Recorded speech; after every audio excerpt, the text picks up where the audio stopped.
Tuloy po ang laban kontra Israel ayon sa Hamas. Yan po ay matapos kumpirmahin ng grupo na napatay nga ng Israel ang kanilang leader sa Southern Gaza. Sa inilabas na video ng Israeli Army, makikitang pinaputukan ng kanilang tangke ang isang gusali sa lugar.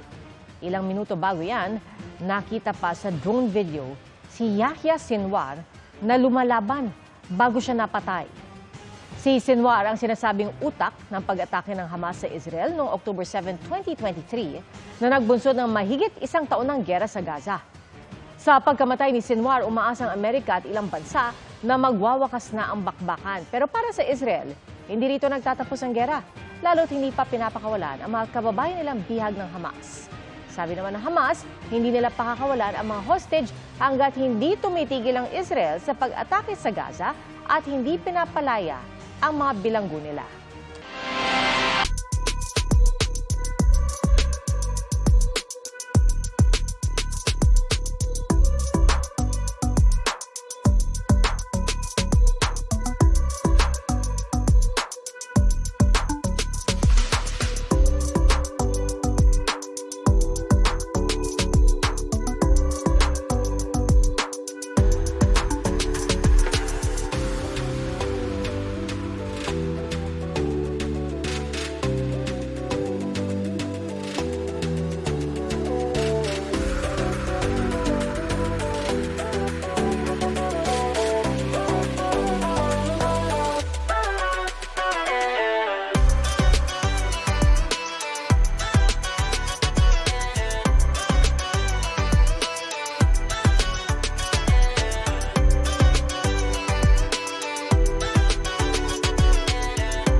Mga kapuso, patuloy na tumutok sa mga balita, mag-subscribe sa GMA Integrated News sa YouTube. Sa mga kapuso abroad, samahan niyo kami sa GMA Pinoy TV at www.gmanews.tv.